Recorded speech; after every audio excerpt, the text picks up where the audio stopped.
looks like we might be a little bit frozen.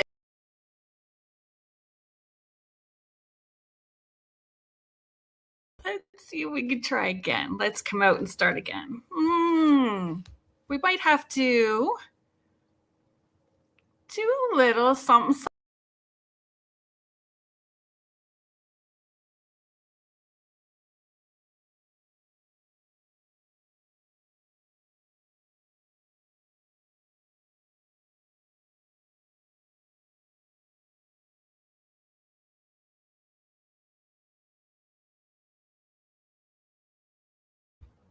Fix this.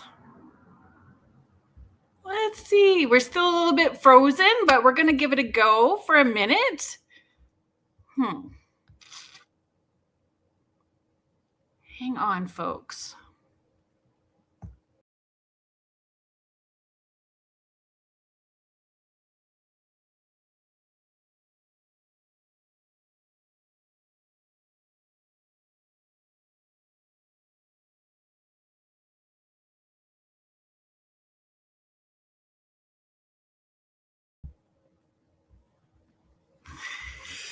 Alrighty, folks, welcome to Spirit Switchboard. I'm your host, Carrie Lynn Shellhorn, and you are listening to us live on the United Public Radio Network and the UFO Paranormal Radio Network, 105.3 in the Gulf Coast and 107.7 FM in New Orleans. I don't know, folks, it's a little glitchy. We just did an SOS to Michelle, and we'll see if Michelle pops in and she can give us a little bit of a hand here. Hopefully it's going to not give us too much of trouble through the whole show, but it does seem a little bit delayed. I'm not sure why, but we're going to give it a go. And thanks for hanging out and being patient with me as we got things going. Hi, Mish, Heidi, Ms. Vero PJ. Thank you so much, everybody, for being here. Maybe it's not so bad right now. It seems to be, maybe I just needed to take a breath. And maybe we can just thank Mercury retrograde and the full moon or whatever else that we need to whatever else energetically. Maybe I just need to ground and not have such big energy too. That might be part of it today because I was very excited about today. Oh my gosh, Cindy, that's fabulous. Cindy from Surrender and Shine. Hi, James. Has her cards out ready to go. Oh, yes, Heidi ground a little. Hi, Karen. Thank you so much for being here. Virginia Armstrong, hello. Okay, things seem to be running a little bit smoother. Let's bring our guest out. So this is a returning guest.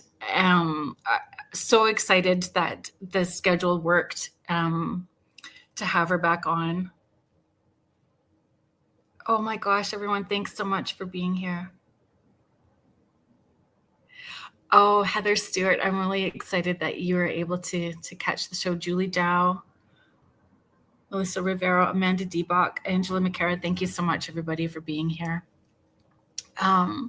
Sasha Graham is the best-selling author of 10 books and tarot kits, including Darkwood Tarot, which we discussed last time she was on, and 365 tarot spread. She teaches tarot classes and produces tarot events at New York City's premier cultural institutions, including the Metropolitan Museum of Art. Sasha has appeared on film, television, radio, and the New York Times. And we're going to welcome her to the show, the Tarot Diva. Hello. Hello. I'm so glad. That was a little panicky at the beginning there. I was too. It was very David Lynch, actually. I thought it was the glitch. It's all good. Yeah, I need to work on my improv and my monologue so that I can just slide through that with a little more grace. But it is what it is, for sure. Thank you so much for coming back on. Thanks for having me. Hi, everybody. Hello, hello. Oh, Susan Bartle, thank you so much for being here. Diane Vandenberg, thank you so much. Karen Sloot, it's nice to see you. Angela McCara. There's so many people here that have their cards out and ready, and you really are able to tap into, and Abigail Larson, the two of you are quite a team. Yeah. Quite a team. So, and you really are able to create those decks and themes that people want to touch. They want to touch the cards, they feel them intuitively. They're just all of the senses. Yeah, Abigail, she's really a muse for me. You know, like when I will go card by card when we're designing a deck, because the story starts to unfold when she begins to illustrate. So I'll give directions for a few cards. She'll bring them in, and then it changes. I mean, so working with Abigail, decks with Abigail, it is truly a collaboration that I don't think could happen with any other artist. It's special. She really is one of my muses. Well, and for the two of you, like, to collaborate, she must feel that way with you too. You know, that it has that soul connection to it where there's just ease. Yeah. And it's hard to find. It really is hard to find. Stephanie Malo, she's an author of a series called Stopping to Smell the Flowers. And we do an event where we do a meditation, but she starts half of it and I finish it, but we don't tell each other what we've written. Wow. So, and it just flows so beautifully. Like when you find that person, you just know each other's vibe, and it's beautiful. And I mean, it makes for a wonderful working collaboration as well, because if something's not working, we can address it and we fix it because we both know it, right? We're both vibing like in that way. And so it's just making a tarot deck, especially with a publisher, it's a giant collaboration. There's so many more than just myself and just Abigail. So yeah, working in tandem with her and being on the same page just makes everything so much easier. And honoring the process of it, right? Mm-hmm. Yeah. And something very special also happened with Darkwood. And it was interesting, the timing of that. It wasn't my first tarot deck. It was Abigail's first deck.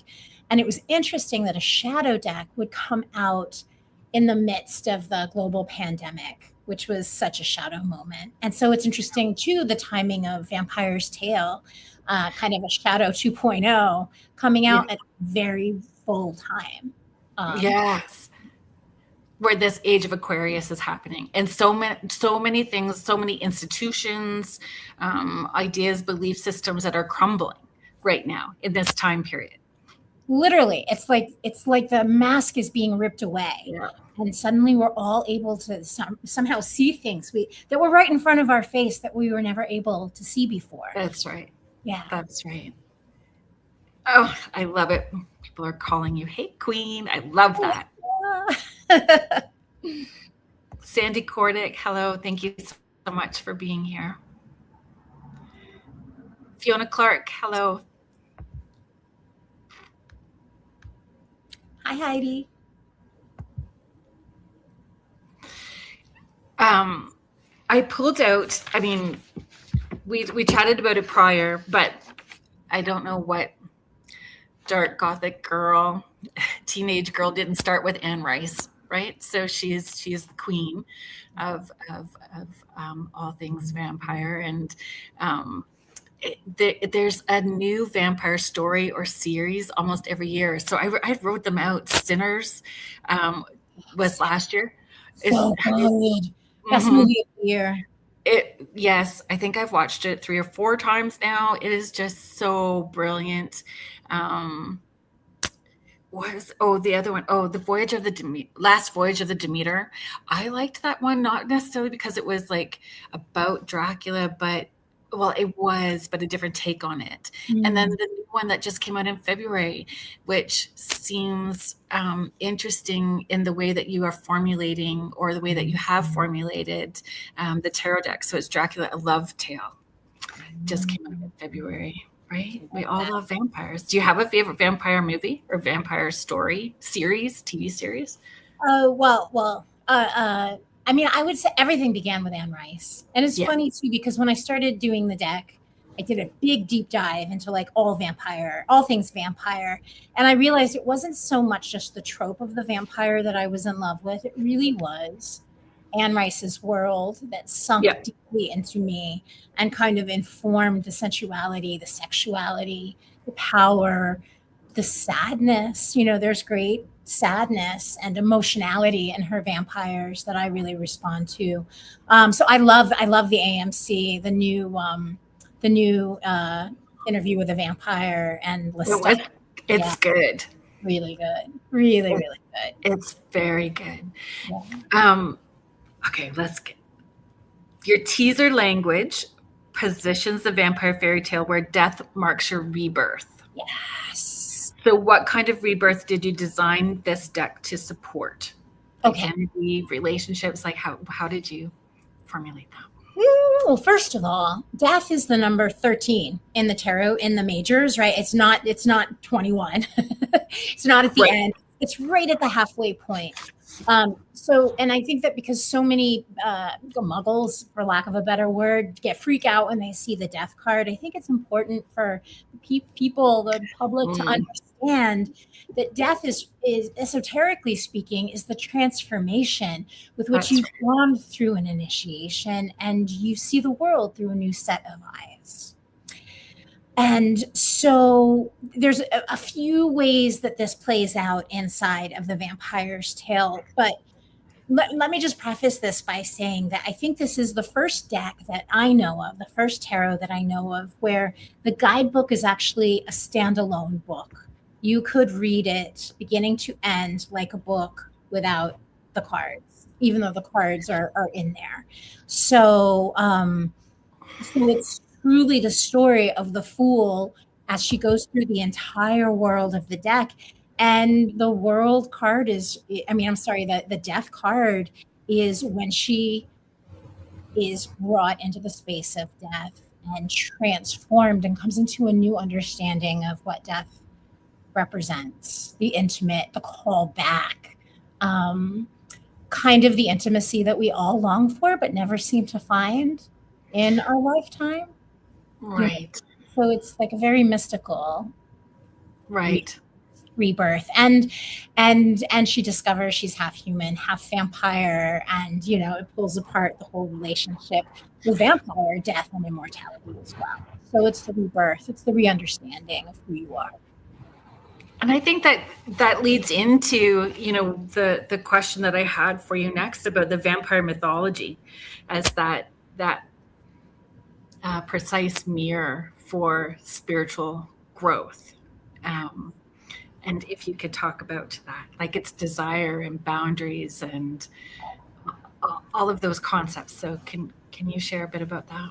Yeah, it's so much. So I think that vampires, and I know the New York Times just did a big article about why vampires, are enduring to this day, because there's all these new vampire things coming out this year. And I think that number one, vampires are the ultimate shadow projection because they've got everything going for them, right? So they're immortal in theory. Every vampire, but they're immortal for better or for worse. They're frozen in time in this state of kind of perpetual being. They're incredibly sexual and sensual, and even the idea of I do love to eat. And I do sometimes can feel erotic about the pizza that I'm eating. But if you think about a vampire, not everything for a vampire is sensorial. Everything is heightened. Everything is being on mushrooms or something, the sounds, the smells, the tastes. So I think it makes, for someone who's going to be immortal and live many, many, many, many lifetimes, it keeps things interesting. And all of those senses are what we use to engage with the metaphysical world, right? That's what enriching senses are all through those sensorial things. But then there's also, and I think the thing that attracted me to vampires as a teenager is the idea of power. That was exactly it. Personal power. That was the one that I thought of when I was thinking of these questions and where I wanted to go in talking about the deck. Personal power is huge. huge. There's no predator more dangerous, beautiful, and deadly than a vampire. And for me, when I was a teenager, as a young person, exploring my boundaries and trying to figure out where I fit in the world, power issues were huge for me. Because as a young woman, particularly, you're given this odd power. In other ways, you're powerless, and so that's why the Fool in the tarot deck is, as a teenager who escapes the terrible prison and finally breaks free to find out she's a supernatural creature with all of this power. So the question then becomes, how do you wield the power that you have as an adult when you've kind of been like destroyed as a kid? Exactly, Melissa. Death as a callback. I love that. Kathy, thank you so much for being here. Yeah. So Heather's, so Heather of the Garden. So Heather of the Forest. Sorry, Heather. So the Witch's Garden Tarot is absolute go-to deck. The imagery and accompanying insights are truly magical. My clients love it. Thank you so much. Thank you. Thanks for hanging out, James. Good evening, ladies. Looking forward to the educational discussion. Have a wonderful show.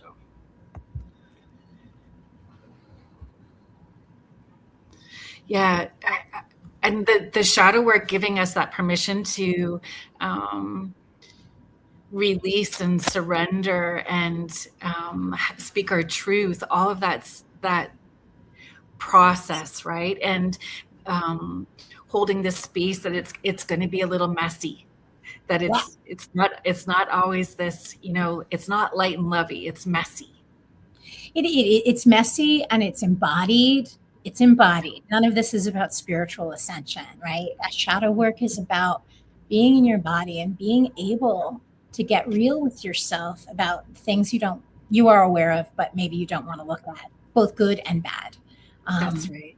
And for me, that's the medicine, I think, one of the only medicines that can actually cure the human race from this perpetual habit that we seem to be stuck in, narratives playing out repeatedly, generation after generation. And we're here to evolve. And that's what tarot is so great for. It helps us to see what our patterns are so we can figure out how to change them.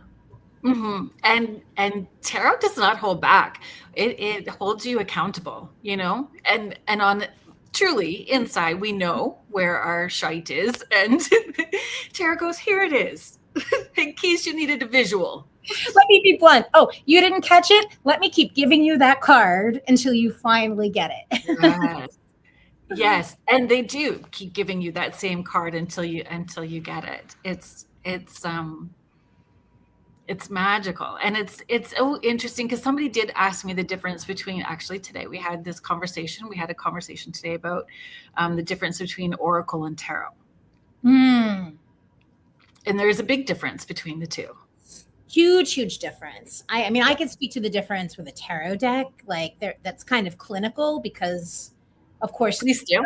For those who are new to tarot and oracle, can you give a summary of that? Yeah. So like in my clinical definition of why it's different, tarot is almost always, not always, but almost always 78 cards. There's always a major and a minor arcana with 4 suits. Because that structure is so complete in and of itself, any spiritual structure, story, anything can be layered on top, and you're still going to get the complete breadth of narrative, the complete breadth of human psychology that can be laid on top of it, which is, of course, why tarot has endured for centuries, why secrets have been laid into it, and why I believe it has a kind of wild intelligence on its own. In other words, whenever we each go into the tarot, whenever we're pulling a card or gazing into the arcana, we're unfolding that energy. We're unfolding that archetype. And then as far as oracle decks go, oracle decks can be anything from 5 cards to 20 to 100 cards. And so oracle cards are wonderful, but you're not getting that specific structure that's so important in a tarot deck that's going to give you everything. And it helps you, I find, dig deeper, and that relationship is different with the tarot deck than it is with Oracle. I love my Oracle decks for sure, but the tarot deck, it just knows me like a best friend for sure, a little deeper than the Oracle deck. So yeah. Have you ever had a tarot deck pick you, like an unexpected? I have, and the deck, it moves, like the imagery becomes fluid and it moves when I use it. And I don't use it for anybody else. It's just mine, just for me. Don't use it for clients or with clients. I have other decks for that. But this one is fluid. It's very interesting. And I love it. I love that. Same for me. The one that picked me is only for my private use. Okay. So I wanted to ask if the deck, and the deck is available for pre-order, right? It is. Yeah, you can find it everywhere. Like all the regular book selling places, Barnes and Noble, Amazon. You can pre-order it at your favorite bookstore. But I do want to say that right now, thriftbooks.com, which I love, they sell used books, but they also sell new books. They have it for the cheapest right now, which is for about $20 and change. So they're actually selling it for $7 less than Amazon is. Oh, interesting. Yeah. And I know that, we'll come back to this again near the end, but I just wanted to talk about it quickly at the beginning, so that people were aware that it's not available until September. So you can do the pre-order, but it does release in September. And how to tell the difference between your original decks that are yours and the ones that are not. So how to not get caught into an AI regurgitation or something that's spammy. I think that's important for people to understand that that's out there too.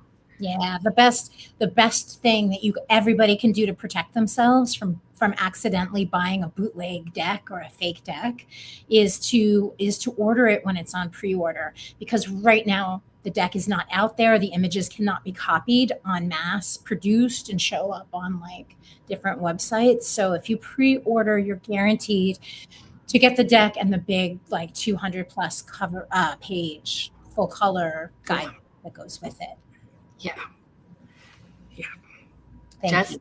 You're very welcome, because authors right now have that struggle, and whatever we can do to be an ally and support that, to make sure that, and to go directly to an author's website and using the links that are on that author's website is also another way to protect yourself, to make sure that you are not getting something that is bootleg, for sure. And I just read something today about online companies selling bootleg cosmetics. There was a big expose about that and testing them. So I was surprised. I was like, okay, yeah, it's not just tarot decks. It's pretty much everything. I guess it just goes back to know where you're purchasing from to make sure you're getting what you bought. That's right. I don't know if you've had that issue, but I had, not so much now, but it was really in the last year improved, because I took different steps to ensure that it wasn't happening anymore. But the fake accounts, the fake Psychic Carrie Lynn show, that was a nightmare, trying to deal. It really was like whack-a-mole. It was unbelievable when that first started happening. So many people like were reaching out and were like, Sasha, did you text me? And these were like, it was shocking how many people for it. Yeah. Craziness. Yeah. But it's definitely a weird world that we're in. So, go to the source as often as you can, and live an analog life. Go back to the 80s. Yes. Real books. Listen to records if you can. That's agreed. Yes. 100% agreed. Okay. Does the deck follow a narrative, or is it more of an atmosphere where each card has its own chapter? It follows a complete narrative. in fact, from the moment the fool escapes her castle prison to the world where she is ultimately transformed in a different way than death transforms her. And then when we go into the four suits, what she's really doing is having an exploration of this new vampire world that she didn't know existed. So she's quietly and silently observing as we go through all of the cards.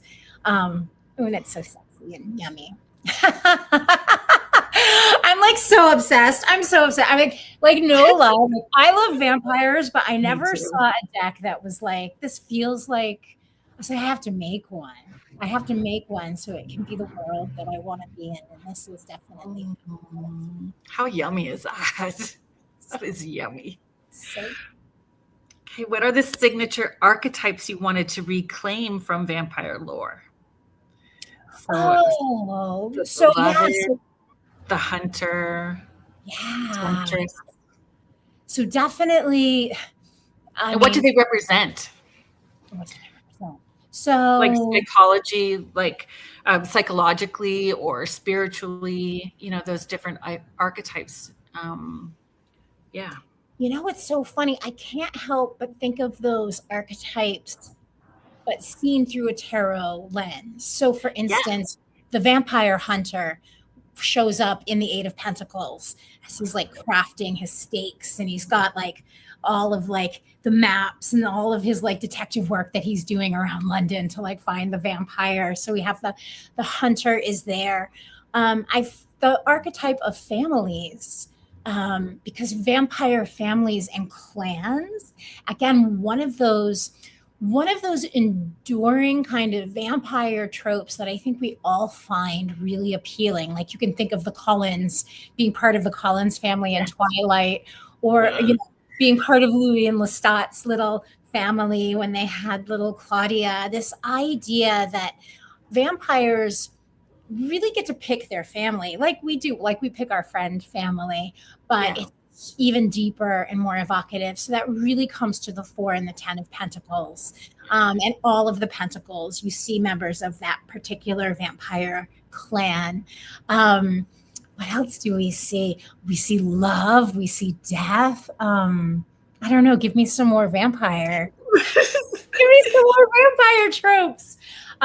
Certainly, I think we're gonna. There's just I write about 4 pages of questions, so I know that we're down. We're hitting them. We're getting there. We're getting there. We see a lot of homoeroticism in this because, and that's, I mean, if you're going to be alive and immortal for centuries, there's no way even the straightest of the straight person's not going to because.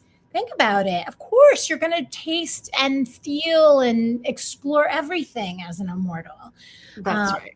So we have that as well. Lots of sex and lots of performative, like theatrical. We have one of my favorite cards, the 6 of Wands, is actually the festival, the spring festival in Edinburgh, Scotland, where the vampires are pretending to be human, but they're actually vampires. That whole thing. So yeah. I love that. But that leads into like,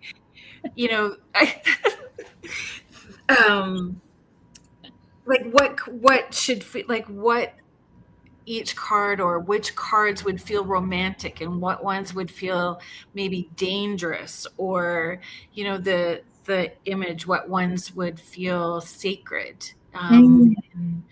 That's such a great question.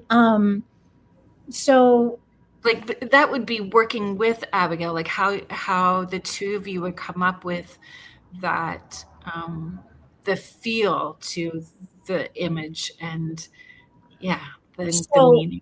So every time I would give her the description of the card, there was a story happening. So everybody in this deck is named. All of the majors you'll see, like they're actually named like characters in a film. And the stakes, no pun intended, the stakes are really, really high because this the fool is literally she's fighting for her life. And so the Lover's card is the first time that she's in an erotic moment with a male figure.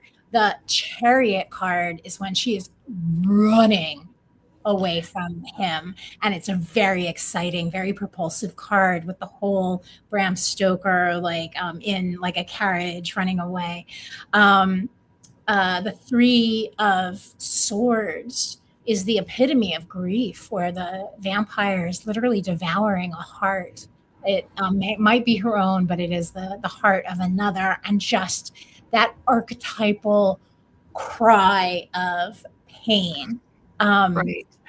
The Judgment card is that moment of transformation, and for this vampire deck, it's a transformation that's happening in front of the brethren, like in front of a group. So there's a performative and group ritual aspect as she drinks the blood of each vampire in the room. We have the Devil card, where she is just warring with the male vampire in the story and realizes it's the angst and the anger that's trapping them both. That the Death card, which is a homoerotic card, death portrayed as a female, that being the ultimate, the sensual and sexual ultimate calling home. So there's something even more transcendent about her, the female sexual aspect of death. All of them are really charged. Every card is very, very charged. We have in the Seven of Pentacles, we have a vampire who's accidentally fallen in love with a human she's been toying with, who's a very young boy, and it's very not cool, and she's even upset. So it even goes into like some, Places. Yeah. Odd, inappropriate, unexpected. Right. And which triggers people, right? Like subconsciously, consciously, it's going to bring up those layers that you haven't wanted to look at within yourself, or needing to look at yourself, and your higher self is saying, okay, now is the time. Let's look at it. And how with your own awareness and your own growth, the story will evolve and change each time you're using the deck. Which is what's so amazing about tarot, and especially about like narrative decks. But I think the same thing holds true for movies and for novels. Like you're constantly bringing yourself to the story, no matter how old you are, what you're going through, like when you watch it or reread it or see it again, you're constantly, and the same thing is true of the decks. And I think that I am a fan of horror. I'm a fan of the Gothic. And I think that those are safe containers with which we can really look at the things that terrify us, where, I think they bring us to the edge of our seat, because when you're in a spooky situation, you're like really paying attention. But I think that they're a container that make things okay. Like tarot is a container where all aspects, all potentials can be played out before you choose to proceed ahead in regular life. So, tarot is a wonderful dress rehearsal for, the decisions that we make or will make. Or will making. Even with horror movies, when you're watching them over repeatedly, they become more nuanced, and you see more of what's happening in the background that's supporting the story. You start to see more of those layers, and from a different lens, wherever you're at that day, right? It hopefully has evolved. So I love tarot for that. I love tarot and how it brings those different layers to the surface. So true.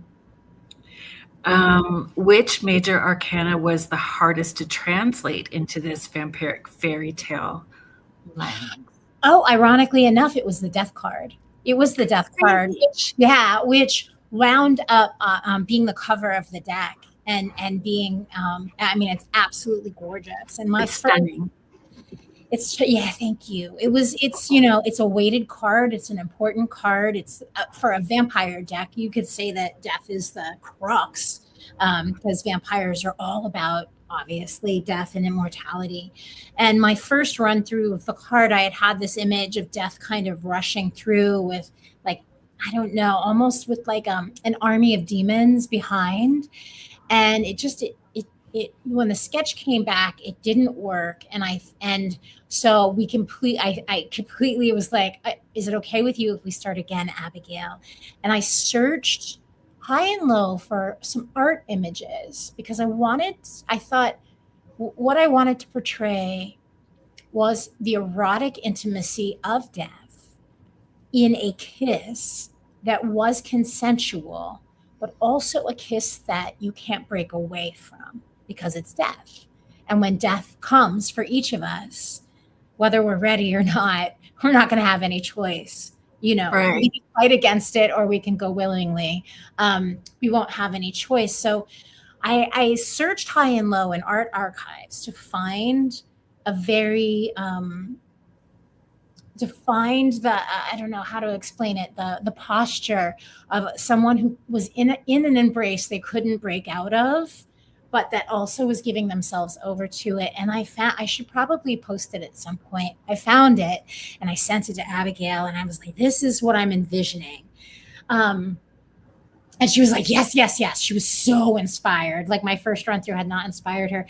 And then what was wonderful is because it was taking place in a graveyard, we were able to sneak in all the Rider-Waite-Smith stuff. So you'll see the crown is hanging off a tombstone.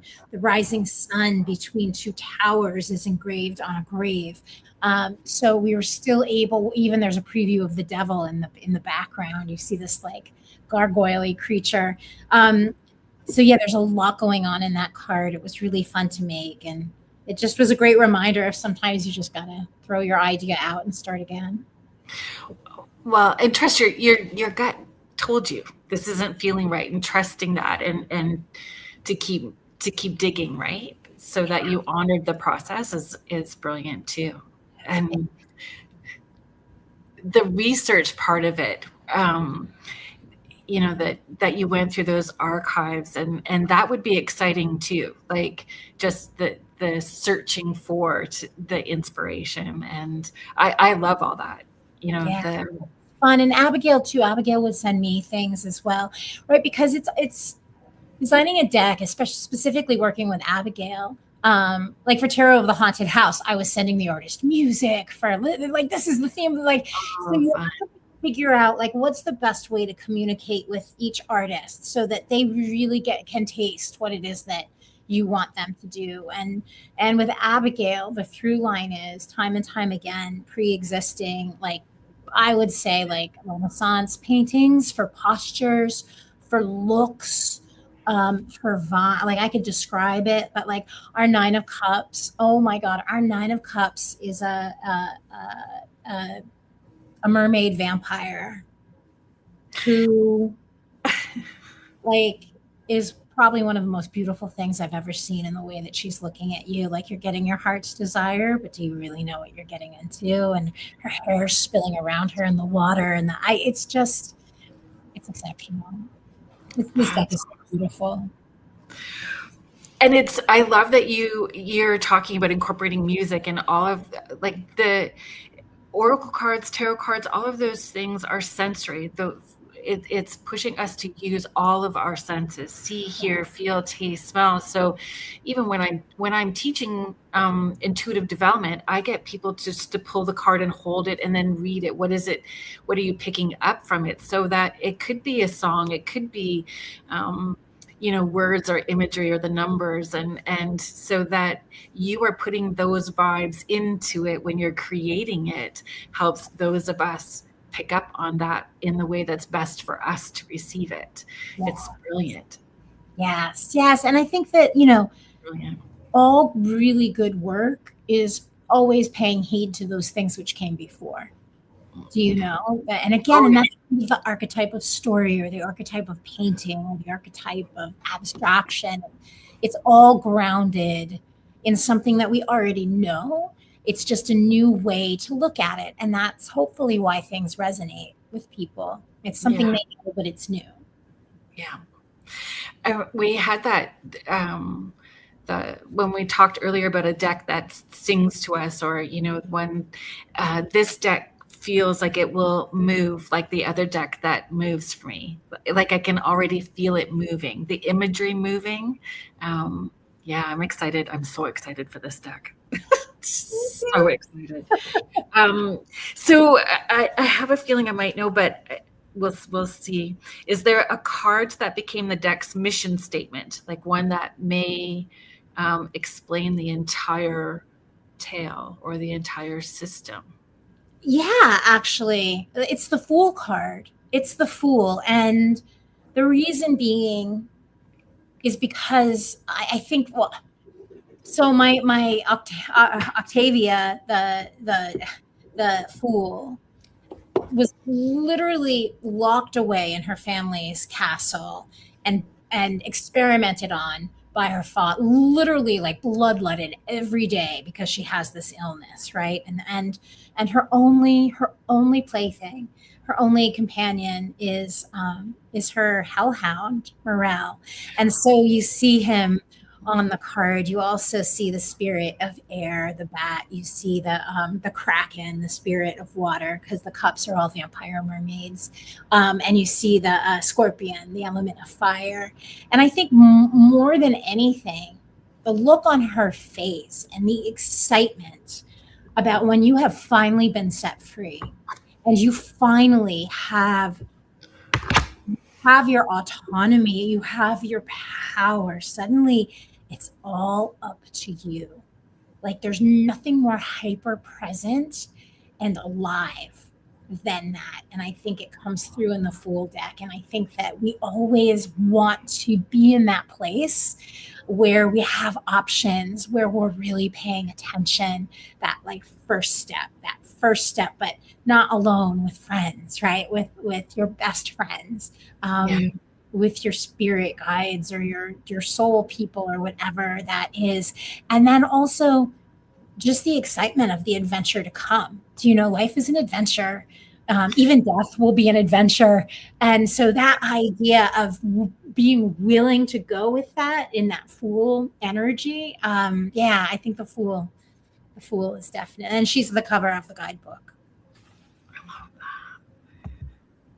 Hi, Carrie. Thank you so much for popping in. I don't know if you saw this. I said 50 Shades of Vampires. Yes. It's pretty funny. Thanks for being here. Okay. Is there a card, or what's a card that you think people will misread at first because the imagery is so lush? And what do you hope they'll discover on like a deeper pass or a second go round?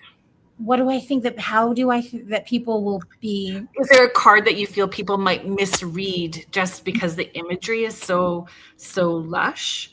That Well, so there was a card that I felt like was at a very, that was very, it was very dangerous that might happen with people. And again, it was through communicating with Abigail that this was so important, and she captured it. And it's in the Nine of Swords.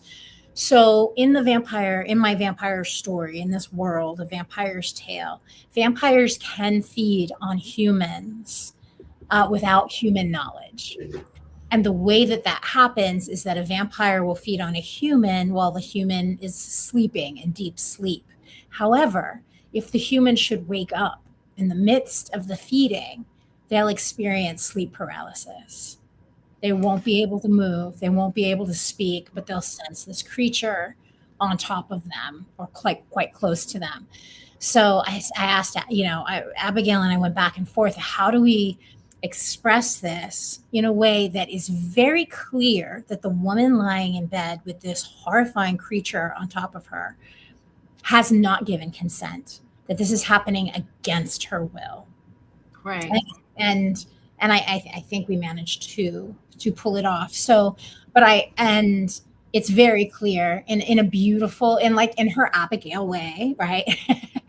it's very beautiful. It's not sexy in any way. So it's beautiful, but it's horrifying at the same time. Right. Which I think is indicative of the Nine of Swords. It's a terrifying card. Thank you for sharing that. Yeah. I just can't wait to get my hands on this deck. It's going to be a long wait till September. I know. But then you'll have it for the rest of your life. For an eternity. Yes, my immortal self. It's gonna love it. It's gonna love it. Love Okay, it. so vampires are loaded with shadow themes. Yes. Obsession, addiction, power exchanges. How do you teach people to work with those themes um, um, ethically without the fear farming, or the, how to maneuver through this? So thank you. That's such a wonderful question. And the answer to that is, with all of these themes, is to use it as a mirror and a reflection, and then ask yourself, so if there's an issue of non-consent, like taking the Nine of Swords that we were just talking about, the shadow, or the way I would explain the shadow work of that would be, when did you not ask someone for consent and did what you did? And I think that, like, I'm not suggesting that we sexually maybe did something like that with people, but I think that there's times in our life when we go ahead and do things and cross lines, where we shouldn't. And many times we can be so either sure of the reasoning why we did it, or maybe embarrassed that we did it, that we choose not to look at that. And I mean, the whole point of shadow work is that, like, sometimes we're not nice. Like, I can be a real dick sometimes, all of us can be. And so that's the power of shadow work, is being able to say, when did I act like that scary creature? When was I cruel and spooky and intimidating and taking what I wanted without consideration of what somebody else was going through? And the ability to do that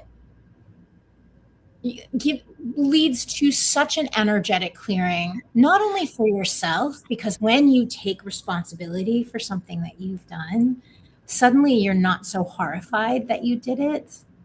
And then you can make amends. You can go speak to that person, or and just owning up, right? Just owning up. Like, I don't know that it's necessarily a shadow question, but one of the questions I'm kind of obsessed with, and I talk to my kid about this, like, every few months, I'll say, what is it that you want me to know about you that you don't think that I see?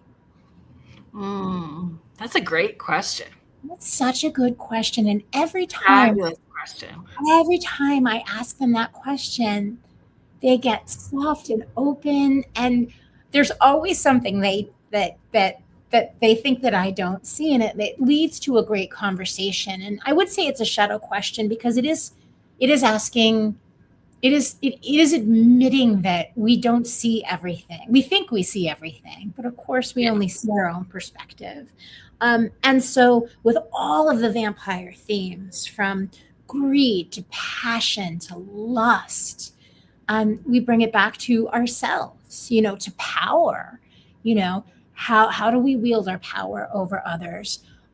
Where am I unsettled in my sensuality and sexuality? What wants to be explored? So this works really well, because in a vampire scenario, everything is so heightened, but life feels heightened. So we just turn everything around and bring the responsibility back to us, and say, how do I embody this? Yeah.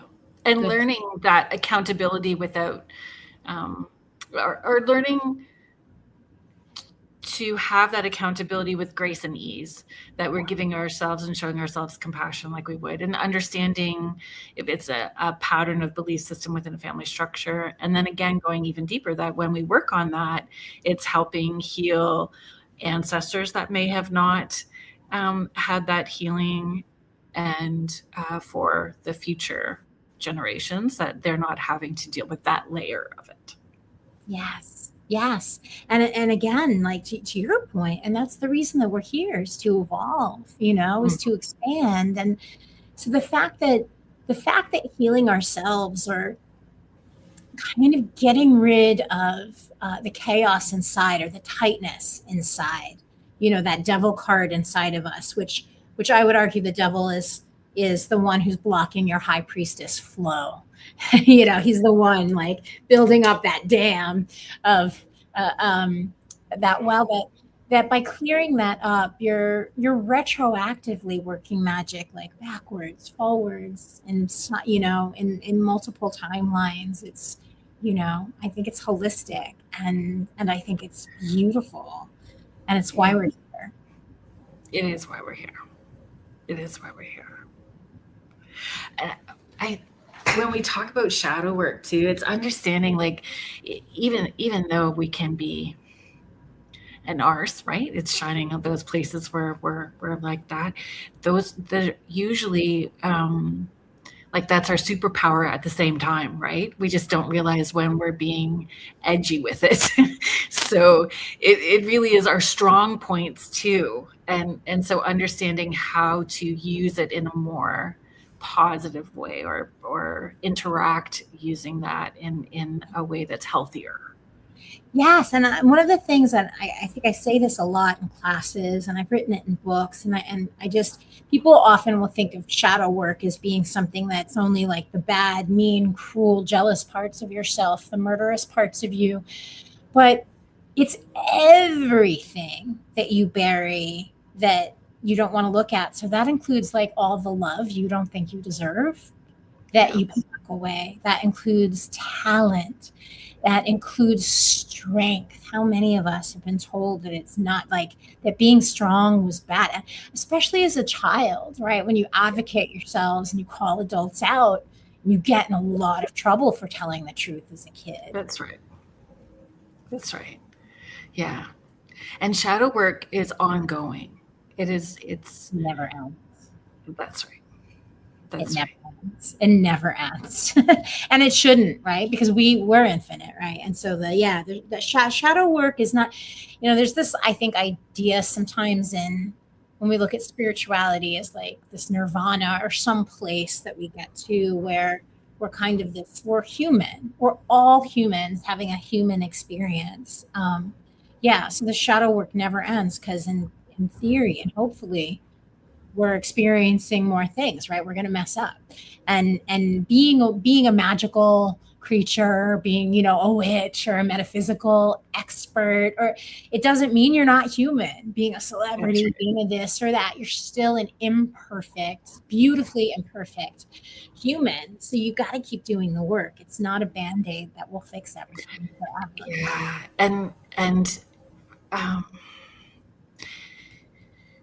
Yeah. I stay away from people who say that they've learned everything. That when it's all love and light and it's really just syrupy sweet, I'm like, I may have discussed this with you. I've talked about this a lot with Darkwood Tarot. Light is like, darkness is 90 something percent of the universe. We know that light is just the things that we're aware of. Like, it's tiny pricks, like the tiny, like, sun in the solar system. So the idea that light is all things, that's just not, it's not true.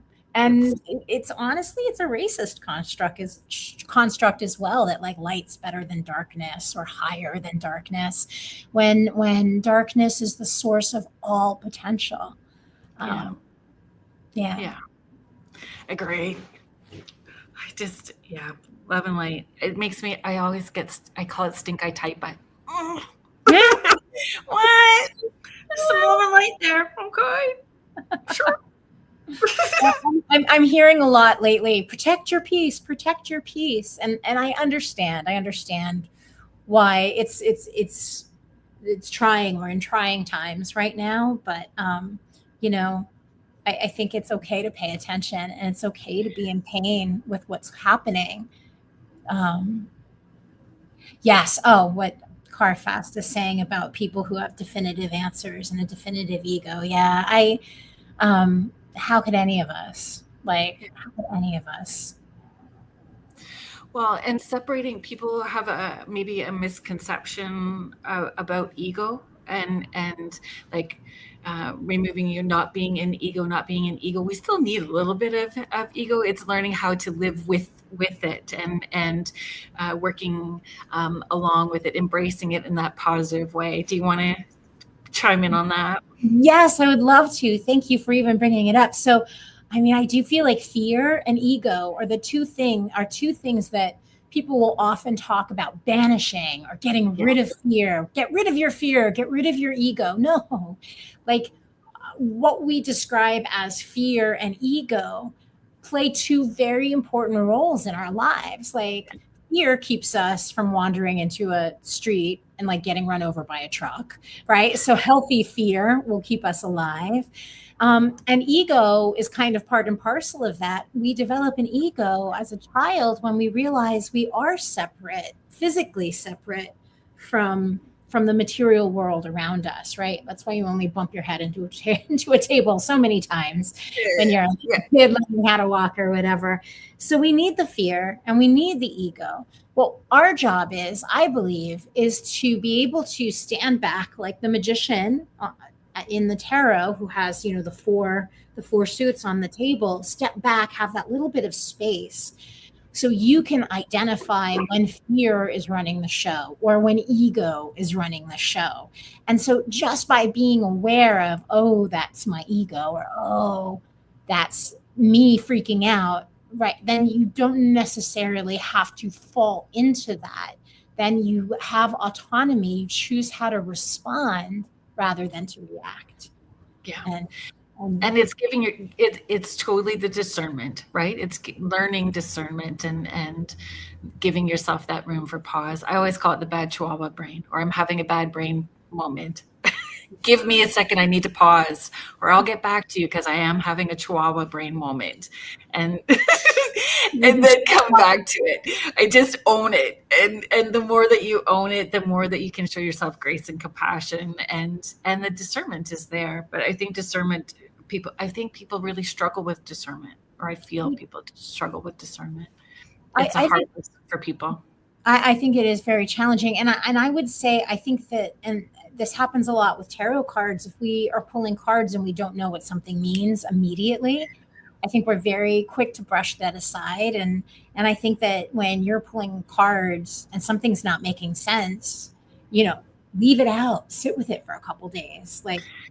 Yeah, that was actually the question that I had written that I wanted to get to next, which is we're falling right into it, was helping people discern or knowing the difference between intuition or a fixation, or not slipping into that bad brain moment when they keep pulling dark cards. Yeah, thank you. Oh, again, it's such a great question, and this is something that I don't hear a lot of people in the divination community talking about, and I think it's important to look at and remember for ourselves, which is that in there are these catchwords, these big bucket catchwords where people put everything into, and then like words are kind of flung around with like all of these meanings. So my favorite way to talk about psychic versus intuition, I think it's really important to discern between the two. And other people might say something different, but my version of this is that intuition is a quick and ready thing that's always operating inside the body, like a quick and ready knowledge. And psychic things it's information entering our body from the outside world. Yeah. And can often be very clearly discernible, like a bubble popping in your head, or however we're all built differently. We all experience the world differently. So however that operates for you.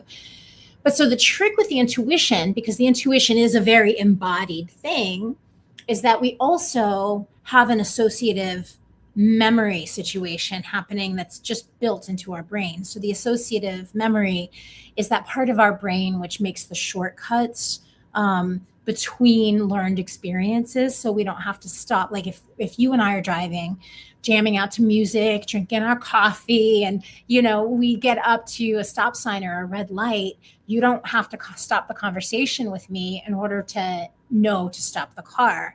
It's an automatic embodied thing that in your Right. muscle memory. And so this is why we're able to multitask.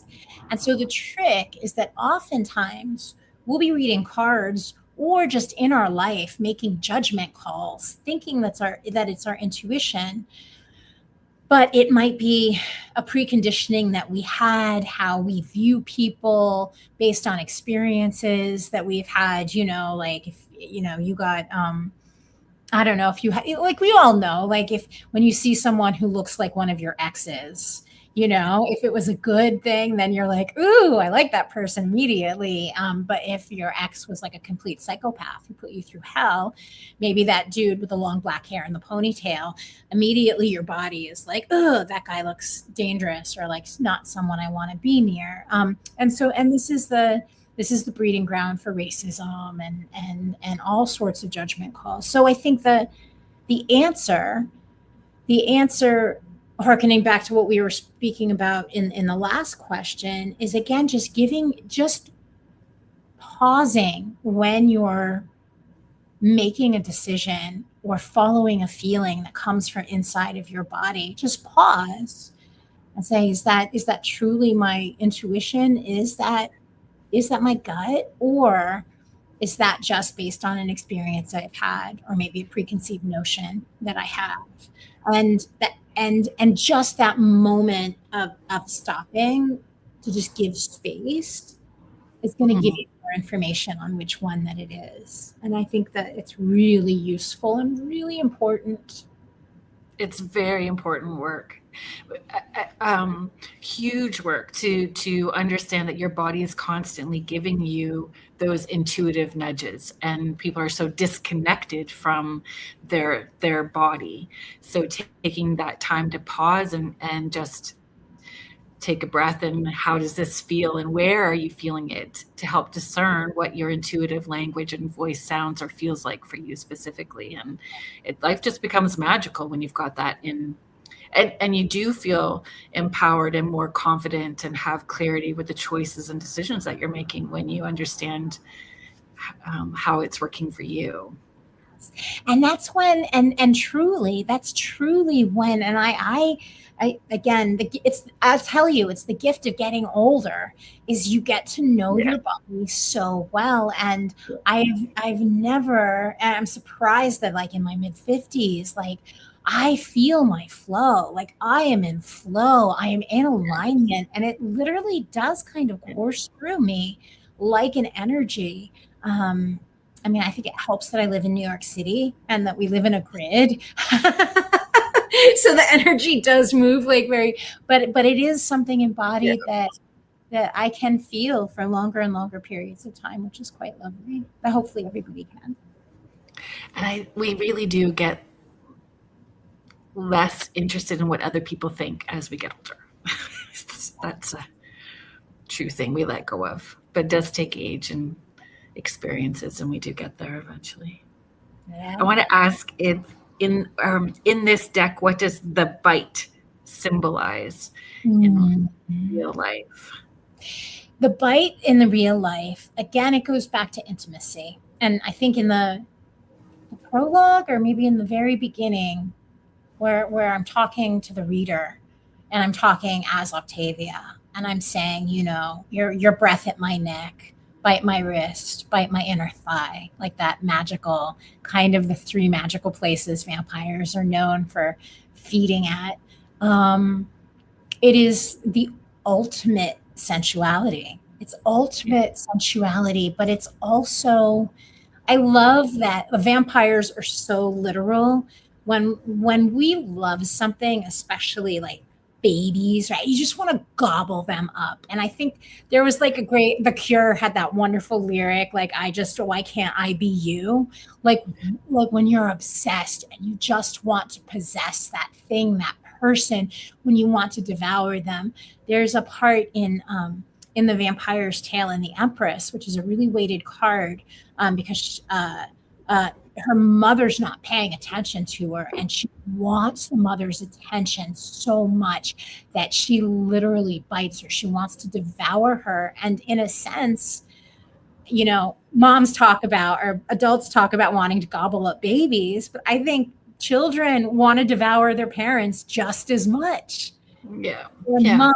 You are mine. You are, and it's intimate and intense. So yeah. Love that. No, it's your kid who went away for school too, right? Yeah, they just Yeah. graduated from Bard last year. When I would see my kiddo when they were at school, for the first, I'd wrap my leg around them and hold them, and I go, I just want to melt into you. So that's like for me. Like, I just want to like be one with you in the best way possible. In the best way possible. Oh, that was a 3 of Swords that I did not expect when they left for college. Yeah, but I'm excited they're back and back in our lives. And to the other, and I guess I did neglect to even talk about the wanting to eat your lover and wanting to devour your lover, and then that ultimate consummation in consensual, erotic, really wonderful love where you literally are devouring them, and then the 2 of you kind of, or the 3 of you, 4 of you, whatever you've got going on, that you ultimately transcend your own bodies. I think sex is one of the most metaphysical things that everybody does, but they don't really call it that. But you're like literally not in, like, you're literally transcending together. Yeah. It's an exchange of energy. When it's good. For sure. And if you're both on the same page, then it's magical. Which brings me to my next question, which was about consent. So they're the masterclass. Vampires are the masterclass in it, right? About consent and boundaries or lack thereof. So what are your top boundary cues that you look for in a reading, or that you teach in reading, using tarot? Reading. Boundaries in a reading. Boundary cues. Meaning, how do I know when I'm stepping over a boundary and I need to bring it back in? Or where would you, how you share that information that is coming through in a way that is, yeah. Yeah. So I think, first of all, I think that when you're reading, especially when you're reading for someone maybe you don't know that well, or even if you're a professional reader and you're reading for the public, the general public, I think it's having a very strong ethical, like, this is what I will do and this is what I won't do. So when I was a tarot reader for about a decade professionally here in New York, and I had a few rules. One, I would never read for someone who was pregnant. Never, ever, ever, because the power of suggestion is so strong. And I just didn't want to be responsible if something scary came up in the reading for them when the stakes are so, every time I say stakes, the stakes are so high. And oftentimes, like, the pregnant people would be like, no, it's okay. And I'm like, no, that's just something I won't do. I also would never, I knew in advance, I would never give medical advice because I'm not a doctor. So I think knowing what you will and won't do, couple reading for couples, that was on a case-by-case basis. And if something comes up for you when you're reading for someone, you can always kind of invent it as an ethic, as if it's always been like, sometimes we get surprised. Like, sometimes people will be like, I've read for people who are like, I didn't know, but they were like felons and on their way to, jail, and like, and that. So I had an experience, couple. So I was very grateful for the other friends that I know that I could, that were in a position of authority and go, hey, so something happened. What do I do with this? Kind of thing. Yeah, it's hard to roll back some of that stuff, right? Yeah, and you want to be safe for yourself, and right. for the other person first and foremost. So just trying to troubleshoot, talk to your friends, read in the books, because sometimes there are things you won't even think of, right? You haven't even thought of it until it happens. And then I think it's important. One of the boundaries that I like to have is I don't read tarot nonchalantly. So if someone's not in it and respecting what I'm doing, I'm not going to read their cards. Yeah. If somebody just wants to hear what's going to happen to them in the future and has no interest in taking personal responsibility for themselves or their choices, I'm not. Then you go get a free reading online. Yeah. Yeah. Yeah. That's that. So that too. The intention for wanting or using tarot matters. Is it for entertainment, or is this for personal growth and accountability? And that matters too. I think when you set that as your intention, that energy goes out and the right people will find you. And understanding that it doesn't lie. Tarot doesn't lie.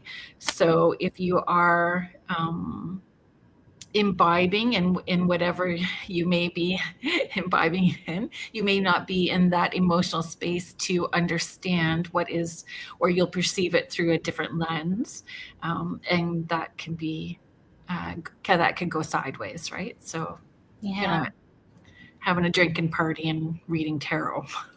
Yeah, exactly. And oh, I totally forgot what I was going to say. What? Oh, I know what I was going to say. That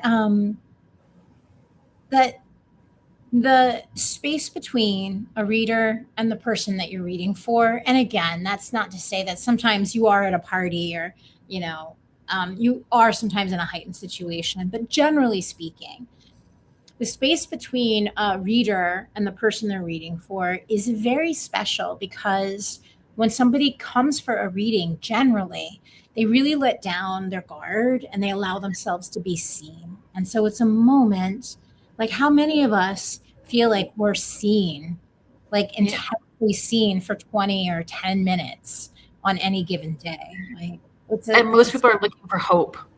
Yes. It's a special thing. They really are looking for hope. Mm-hmm. It's a special thing. So that should be honored. And yeah. So since we talked about that aspect, how would you recommend people close a reading with a deck like this, like so that they're grounded or not like an emotional nerve ending, kind of blowing in the wind? How would you suggest a close? How to close a session? So I think that if the reader or if the person getting the reading, if they're not on board with the imagery of any tarot deck, not just Vampire's Tale or anything, if they're not feeling comfortable with it, it shouldn't be used. If vampires, or if it's too bloody or too death forward or too gothic, pick something light and lovely, or find a deck that might make them feel comfortable, or they should, no one should get a reading with anything. Like the Thoth deck does not make me feel comfortable, so I would never want a reading with that. So never force your favorite deck on another person who doesn't feel comfortable with it. But I love that you said that. It really is true. Like, we're pulled to people for a different reason. I even say that with mediums, like it's great to get referrals, and it's very important to get the referrals, but it's also very important to understand why that person chose. Are they looking for future information? Were they looking for closure? What is that medium work best? Like, what is their what's in their wheelhouse that they really focus on? And they may be a great medium, but that may not be what your intention or fits with your intention. So that stuff matters. It really, really matters. And I think that it's important not to get swept away in whatever the divinatory situation is, because it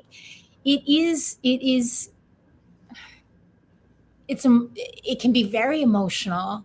It can be really heightened. And while it can be astonishing what happens, it's important not to lose yourself in it. I mean, again, it's knowing your boundaries. Yeah, which is the question that I wrote next, actually. If someone's drawn to this deck, the Vampire's Tale deck, because they're in that vulnerable season. If they're in that vulnerable space, what's a supportive way to use the deck without turning it into doom scrolling? You know, Oh.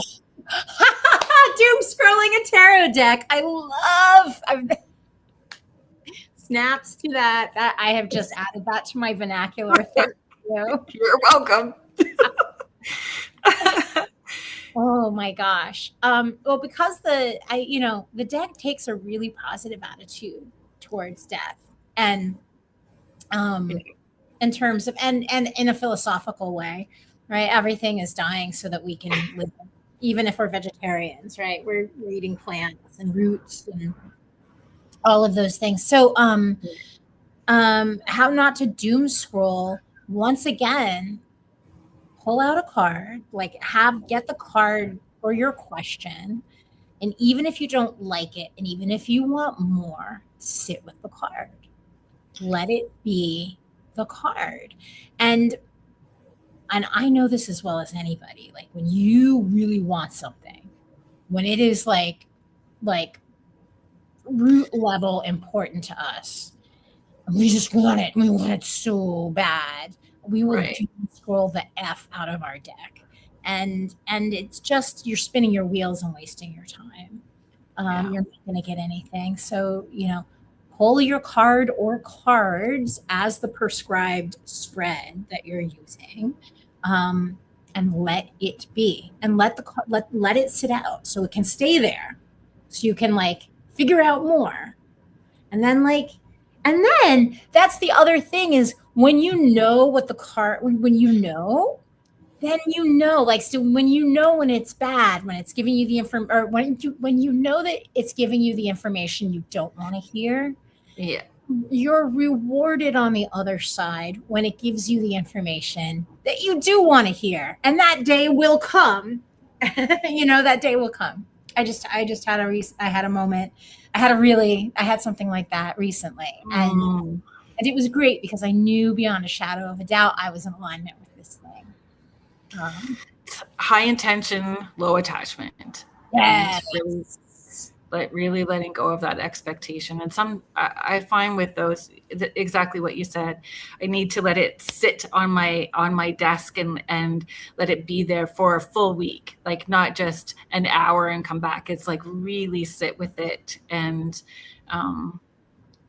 in those different times of day, I may have pulled it when I was overtired, and my Chihuahua brain is loud when I am overtired. So, first thing in the morning, I am good first thing in the morning. I'm a first thing in the morning kind of person. So I come back to it first thing in the morning and I have a whole fresh approach to it and perspective with it. So needing to look at it in those different times of day and different emotional spaces makes a difference. And you're also going to understand more nuance to the card. That's, and that's the other side of this, right? Mm-hmm. Leaving the cards out, in a sense, there was a great exercise I did in college in an art history class where we had to go to the Metropolitan Museum of Art, or some museum. I went to the Met, and gaze into a painting for 45 minutes and just see what happened. Exactly. And I learned more about tarot, and that was before I designed decks. I learned so much just by gazing into that. And so we want to, and this is the other trick. None of us read cards so we can reassess what we already know. The reason that we light candles and there's mystery around divination is because when we're pulling cards, we're reaching into that darkness of what we cannot yet conceive of. And so when we're so quick and ready to that's what this means, and the spread is saying this XYZ, we're missing all of this possibility that maybe we would understand a little bit better if we spent time with the cards. So you're never going to be at a loss for keeping cards out to really understand and see the nuance of how they're speaking about the situation. And I think tarot appreciates it. The energy of tarot appreciates it because it's got a lot to say. Nobody knows us better. And we need to build up a relationship with each one of those cards to begin with. So that's what I like and it takes such a long time, but taking one out and then just sitting with each one and then feeling confident to actually use it, but spending time with each card first before actually doing a reading with them, which may sound bad, but I do have like a serial killer tarot deck. Really? I do. I do. I do. And so, yeah, so that's a whole other level of, my weird self, but that would be one of those ones too. Are you a true crime girly? Oh yeah. Yeah, for sure. But that true crime deck was very interesting to explore as a tarot deck. Like, it was a whole other realm. And again, looking at those pieces of you, why am I a true crime person? Why am I drawn to these horrific stories? Why am I drawn to the psyche of this person? And it's interesting to explore, folks. Good for you for exploring it, for being willing to like dive in and be curious about yourself. Mm-hmm. Mm-hmm. And then you get the vampire coloring book and the vampire or the serial killer coloring book, and you bring some light side to it afterwards. It's like watching the horror movie late at night, and then you have to watch like the unicorn videos before you go to bed. Or at least with my kids. I don't anymore need to do that because they're all adults now, but it's how we used to have to roll. We're gonna watch Poltergeist, and then we'll watch something fun. Some little bear. Yeah. Okay, I wanted to say, you know what? We're going to do the station ID just because I forgot at the top of the hour. So we're going to do that really quickly. Folks, if you are just chiming in or listening to us now, thank you so much for joining us. You are listening to Spirit Switchboard, and I am your host, Carrie Lynn Shellhorn, and you are listening to us live on the United Public Radio Network and the UFO Paranormal Radio Network, 105.3 in the Gulf Coast and 107.7 FM in New Orleans. If you are liking what you are listening to and want to explore more of what UPRN has to offer, you can head to uprntalkradio.com and we find out more about our hosts and shows, access the thousands of archives that we have. We would love to hear from you. If you have an idea for a show, if you'd like to be on the show, please send me an email at carrielinsporch@gmail.com. I'd love to hear from you. Cindy has a question for us. Today's guest is Sasha Graham, Tarot Diva, and we are talking about the Vampire's Tale Tarot deck that is coming out this September. Cindy is asking, can I ask if you are solid on using a certain spread, or do you think allowing the jumpers to be the reading? I don't know about you. I live for jumpers. And what I try and do, depending on how many, like if there's more than like 4 or 5 cards, maybe I'll just choose one face down as the jumper. But I try and, personally, I save the jumpers as the final word, although you can use them as the context for the entire. I mean, I guess it goes on a moment-to-moment basis. I guess I go with what my gut says. What about you, Carolyn? Yeah, I'm the same. I tend to see it as the context, and it depends to what other intuitive information I'm picking up at the same time with the other cards that are laid. But I love the jumpers. Yeah. When a jumper comes out, it's exciting. It's like the gold nugget, the gold nugget of it.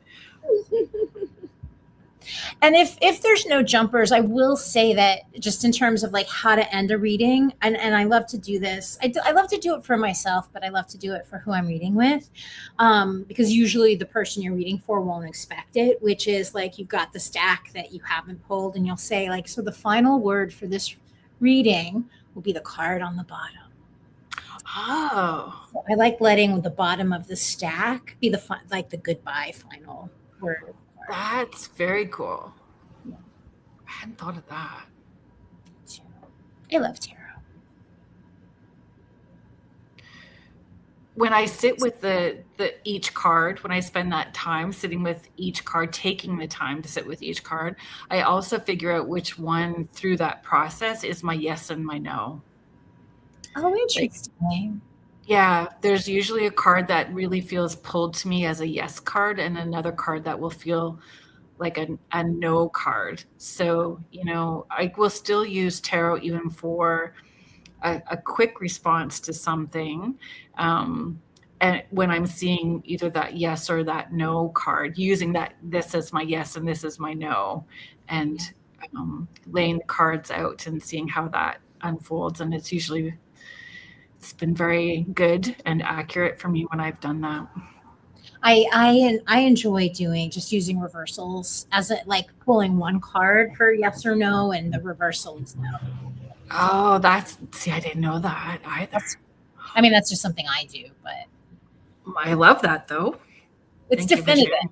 You don't have to argue. You can't argue with it. If it's upside down, the answer is no. That's it. End of story. I have this deck, which is so unlike me because I love color. I love color. If there's color and I want to touch it, then I usually am going to get it, right? I love color. But this deck that I use the most is black and white. Oh.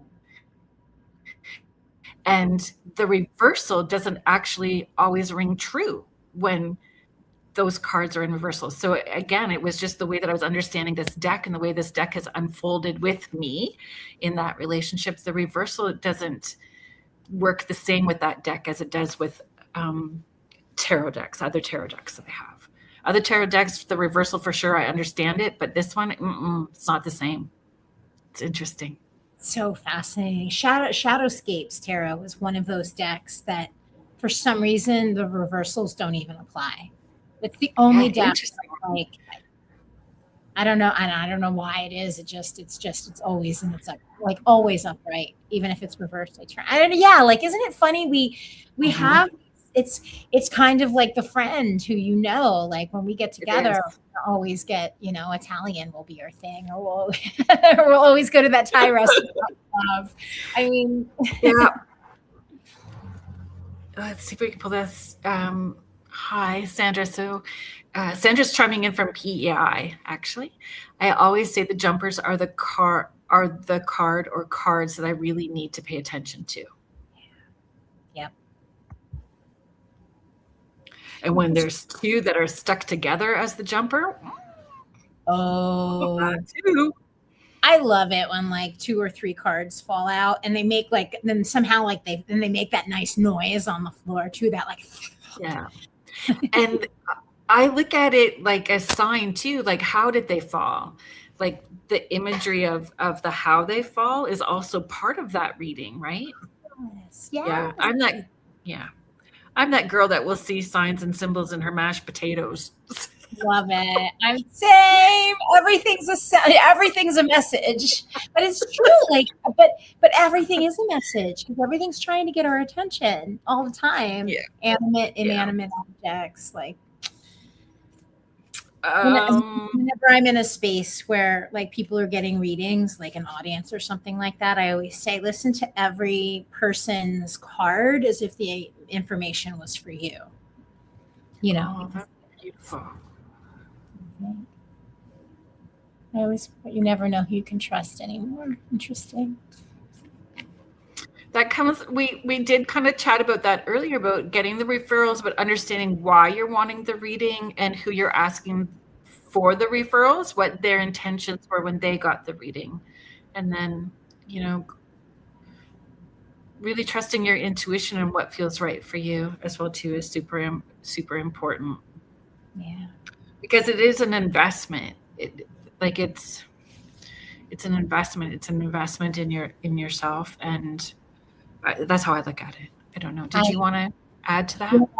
No, I agree. Left side, you're right. Yeah, exactly. I think that nothing is more getting a negative reading, of course, is the worst. Getting bad and just dark, not love it, bad information that sticks in your head and then you can't unhear once you hear it. I think that's a total bummer.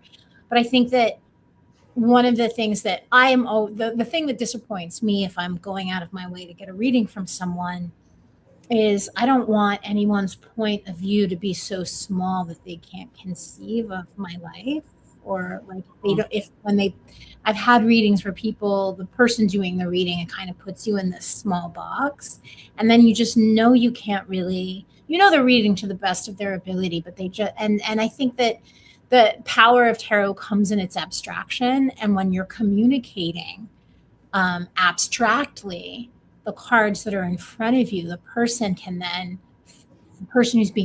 who's getting the reading can easily fill in any of what's going on in their life in the information that's being shared. So yeah, I think it's important to really know who you're going to get your reading, like get the vibe of the person who will be reading for you. Yep, agreed. Sandra Cordick, that is the funniest thing. So I know exactly what you're talking about. I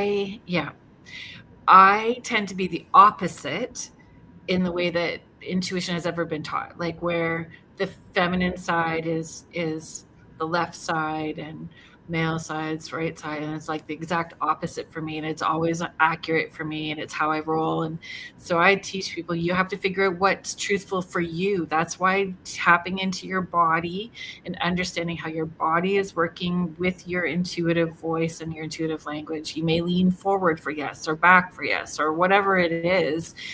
It's already there in these subtle ways. It's pausing to learn the subtle ways that you're receiving it, and then ignoring whatever everybody else is teaching. If it doesn't resonate for you, just really feel okay about saying no. Does it work for you? It works for you this way, and roll with it. Just be brave. Be brave and not, and I do think that, and it's a fine line as a teacher, I suppose, like not, we're talking, when we're doing tarot, when we're talking about tarot or intuitive or psychic classes, we're talking about ineffable things. We're talking about the invisible world. We're talking about embodied sensation. So language doesn't really do a lot of this stuff justice. And so there's the tried and true words that are always used. But I think that they really box us in, and it can just be easy to agree with someone who's an expert because they're well versed in the language of that particular thing. And it's just really important, I think, not to give your power away, to That's always. Right. I'm very skeptical, even though I operate in the world of metaphysics. Like, I want to know if something's happening, that it's really happening. I owe it to myself and to my craft to discern. Again, going back to your issue of discernment, it's so important, and we all have our own litmus test for what's true for us, and we should apply it frequently. That's right. If you are trying to fit yourself into that teacher's box and it's uncomfortable, you're not fully relaxing. You're not breathing properly. You're not opening up. You're not feeling safe to be vulnerable when you're trying to cram yourself into those parameters. So, it's speaking your truth. That's what this deck is going to help you, folks. Dig into that shadow stuff. SashaGraham.com. Head there. Be the Indiana Jones of your own. Be the vampire explorer of your own experience here in the material world. It earlier, Thrift Books has the tarot deck $10 cheaper than other places currently. About $7. Yeah, it's about $20. $20.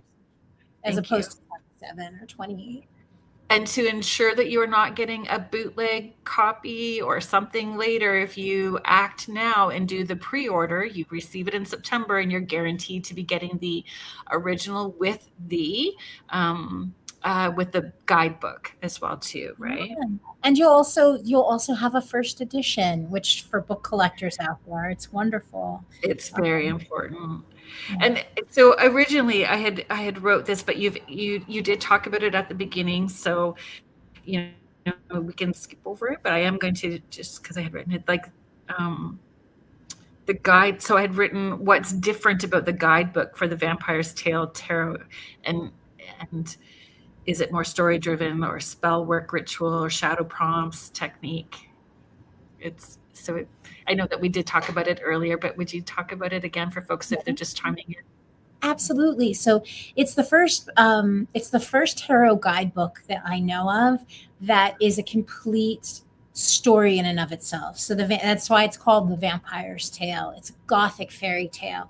The fool is embarking on this extraordinary journey into the supernatural world, and her story is really all of our stories, right? We all resonate with the fool and with the deck. So whatever's going on in any particular tarot deck, we can read ourselves within that context, which is why I felt comfortable making a guidebook that is fully a fictional piece of work. And additionally, there's so many tarot resources out there now. I didn't feel like I had to put in, this is how you read tarot cards. Like, you could find it anywhere. It's on your phone. It's, so I wanted to use the space of the book to expand the universe inside the deck. That must have been very thrilling for you, right? Like, coming from this background of in the arts, and being in movies and TV and all of that, being able to tell this story must have been very thrilling for you.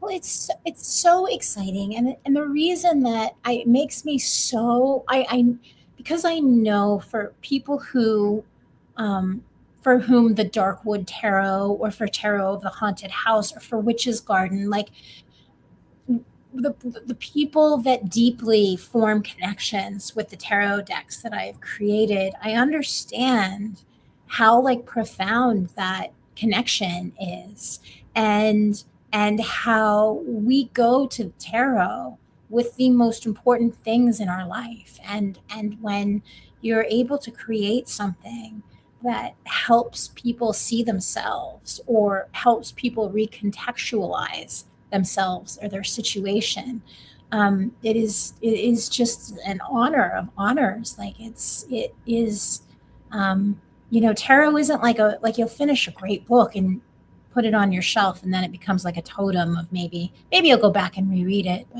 But tarot decks are evergreen, and they're with us through thick and thin, and it is just the honor and joy of my life that I'm able to do anything that resonates with people, that helps them figure out their stuff. That just and it really is with us through all the different seasons, right?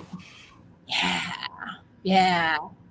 So the one card you can't wait for people to meet. Ooh.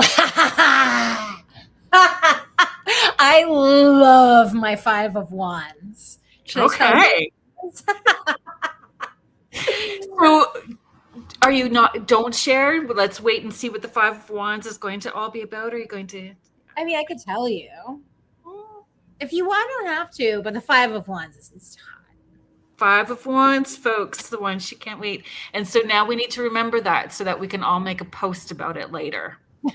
Hashtag Five Wands. Five of Wands, Vampire's Tale. Vampire's Tale.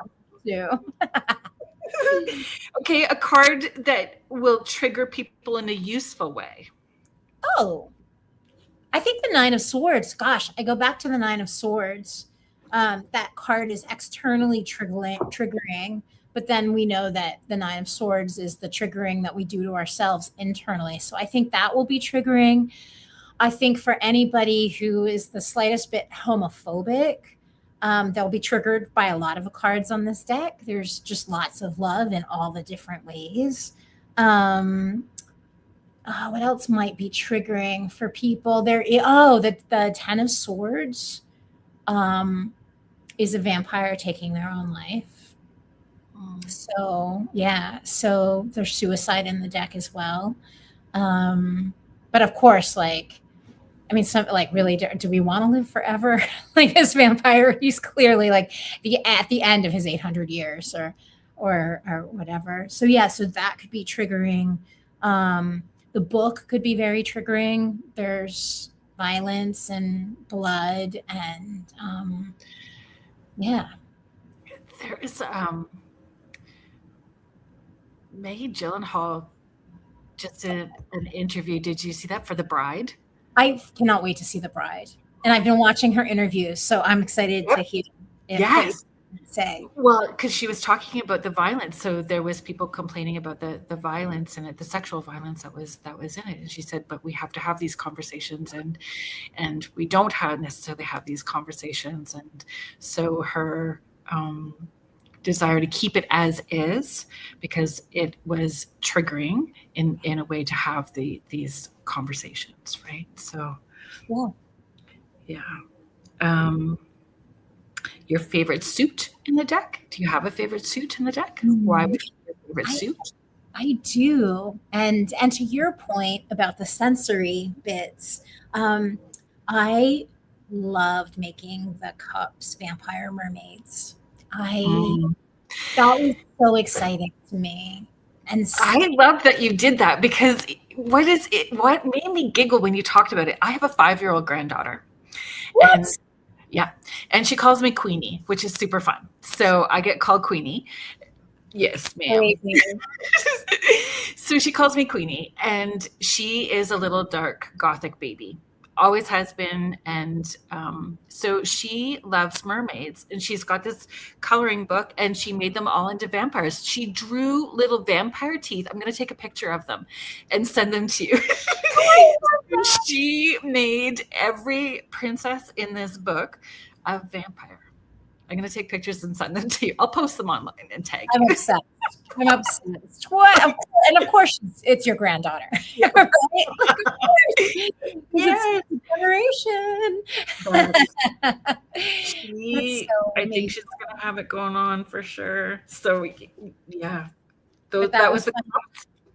That's fun. Yeah, no, and there were a lot of vampire. I got to put them in places like Venice, places where, and yes, and I've just never really had an ocean environment outside of like maybe the King of Cups. So it was really fun to play with that and all of like the tsunamis and watery. It's just so sensorial. The brine, the salt. I don't know, the glistening scales, and yeah, and that vampire. Like once they leave the ocean, there is no going back. So the Eight of Cups is a vampire leaving her aquatic world behind. Her world. Amazing. Yeah. Melissa is saying pre-ordered. Yes. Thank you, Melissa.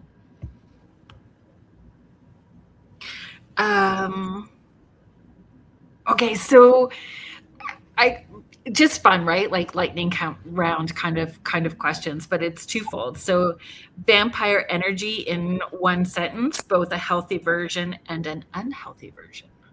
Oh, in a healthy version, delicious. In an unhealthy version, gorging. Oh, that's good. That's good. A little gorge is okay, but we don't want then it becomes the devil card, right? I'm just gonna switch some things here. There we go. Where are you going to be next? Where are you teaching, talking? What have you got going on? Okay, so I guess I should say, so I am taking actually a bit of a pause for the next month or two. So I was teaching at Kripalu. I'll be back there again teaching a 5-day yoga and tarot retreat with my co-teacher Allison DeNicola in July. And this hasn't been announced officially, but I'm going to go ahead and share it with your viewers. I'm really excited about this. Here's your first, folks. So breaking news. But it is actually breaking because we are going to make an official announcement. So I've teamed up with a production company and have created a one-woman show called Sasha Graham's Ghost Stories and Tarot. And we are slated for 24 performances at Edinburgh Festival Fringe this August. Oh, how fabulous. So it's kind of this fall is going to be crazy. So I'll be doing a show every day in Edinburgh for August. And I fly home. And the Morgan Library here in New York City is doing a huge tarot retrospective opens in June, and it's going to run through early October. They're bringing the Visconti Sforza deck is going to be complete. All three portions are going to be there. Wow. It's going to be an extraordinary exhibition. So I fly home from Scotland, and I'm doing an evening how to read a tarot card with Sasha Graham in the Red Library after hours. Oh, exciting. In the gallery. And so then like 3 days later is my kickoff signing, the beginning of my tarot deck book tour. And that'll be at Forbidden Planet, New York City. Then I'm going to go all around the country. And then I'm off going back to the UK in October as a keynote for the UK Tarot Conference and doing book signings there. So because August, September, October is just going to be so full, I'm taking thank you so much, Kathy. I'm taking the next few months to develop the show, to catch up on some other writing projects that I have coming out that I can't talk about yet. So right now, the spring and early summer is going to be about creation, and then I'll be out and wild in the world. I'm so excited for you. Like, what a magical time period this is. Like 2026 for you. It's magical. I mean, and the energy of this year, this spring, oh my God, like it's just, there's a lot of energy that's being kicked up, and I'm delighted to have a place to funnel it. And people are ready to, and just craving it. They're craving. They are craving. They're thirsting for it. Yes, they are. It's amazing. Thank you so much. It's always a pleasure hanging out with you. Thank you so much. It was great coming back. I hope I can come back again when I have another deck out. Yeah, I'm glad the timing worked before your schedule got you traveling all over the place. So I'm glad that we caught you now. So anytime, you're welcome back anytime. Thank you so much, and good luck with everything. Thank you. I'm really excited. Amazing. Yeah, it's going to be amazing for you. Thank you so much, everybody that was hanging out in the chat.